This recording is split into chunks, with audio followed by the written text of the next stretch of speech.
السلام علیکم ورحمۃ اللہ وبرکاتہ۔ بہت ہی قابل احترام ناظرین کرام، درس قرآن کے سلسلہ میں آج ہمارا سبق سورۃ البقرہ کی آیت نمبر 209 اور 210 پر مشتمل ہے۔ اعوذ باللہ من الشیطان الرجیم، بسم اللہ الرحمن الرحیم۔ فَإِن زَلَلْتُم مِّن بَعْدِ مَا جَاءَتْكُمُ الْبَيِّنَاتُ فَاعْلَمُوا أَنَّ اللَّهَ عَزِيزٌ حَكِيمٌ۔ هَلْ يَنظُرُونَ إِلَّا أَن يَأْتِيَهُمُ اللَّهُ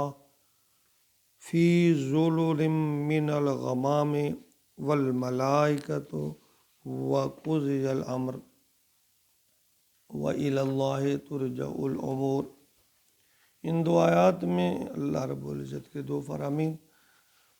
فرمایا، فَإِن زَلَلْتُم مِّن بَعْدِ، پھر اگر تم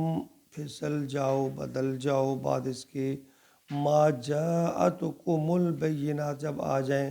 تمہارے پاس نشانیاں، واضح حکم۔ اللہ فرماتے ہیں کہ اگر تمہیں اس بات کا علم ہو جائے، تمہارے پاس واضح حکم آ جائے، تو فرمایا اگر تم اس سے پھسل گئے، تم نے اپنے آپ کو بدل لیا، تو اللہ تعالیٰ یہاں تنبیہ کر رہے ہیں کہ فَاعْلَمُوا، جان لو، اِنَّ اللَّهَ، کہ اللہ ہے بے شک، عزیز حکیم، زبردست بھی اور حکمت والا بھی۔ اللہ یہاں تنبیہ کر رہے ہیں، تہدید اور دھمکی کا پہلو اس میں پایا جاتا ہے کہ اللہ کی پکڑ بہت سخت ہے، اور پھر یہ کہ وہ حکیم بھی، حکمت والا بھی ہے۔ اس کی جو پکڑ ہے اس میں حکمت ہے۔ اگر اس کی طرف سے پکڑ کا معاملہ نہ ہو تو پھر دین کا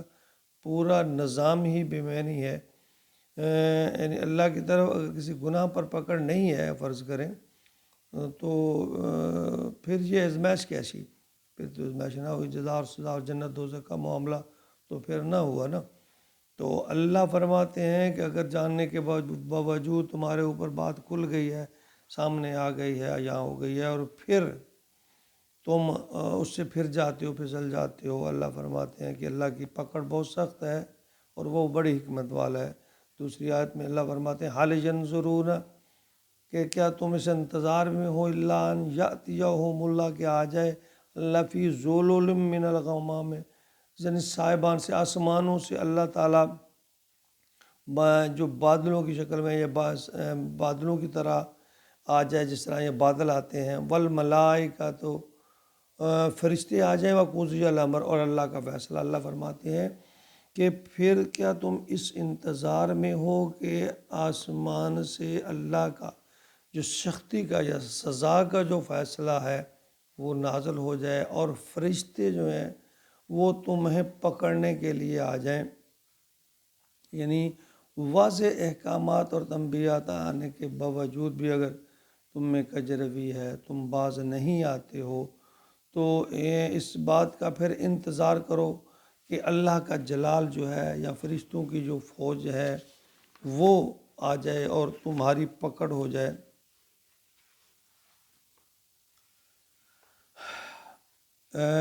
یہاں پھر وہی بات آ جاتی ہے کہ انسان پر جب موت آ جائے، کیا معلوم اس کا موت کا وقت کسی کو نہیں معلوم ہے۔ جب کسی پر موت آ گئی تو پھر اس کے لیے تو حدیث مبارکہ ہے کہ من مات فقد مات قیامت، جو مر گیا اس پر تو قیامت آ گئی۔ جب ہم یہ دیکھتے رہتے ہیں کہ ہم یہ کام کر لیں تو پھر ہم اللہ کی طرف رجوع کریں گے، ہم دنیاوی کاموں سے سروت سے فارغ ہو جائیں، یا ہم اپنے بچوں کے معاملات سے فارغ ہو جائیں، تو پھر بس نماز روزہ اس کی طرف آئیں گے۔ اب دنیا میں جو ہے وہ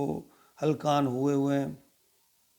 اور کوئی پتہ نہیں کب کس وقت کس کی موت آ جائے۔ اللہ کی مہلت ہو یا نہ ہو، اچانک زندگی ختم ہو جائے اور اس بات کا موقع ہی نہ ملے کہ ہم اللہ کی طرف رجوع کر سکیں۔ انسان کو دنیاوی کاموں کے ساتھ ساتھ آخرت کے لیے کچھ نہ کچھ، بلکہ کافی کچھ کماتے رہنا چاہیے۔ کیا گارنٹی ہے زندگی کی کہ یہ سانس آئے نہ آئے، زندگی مہلت دے نہ دے،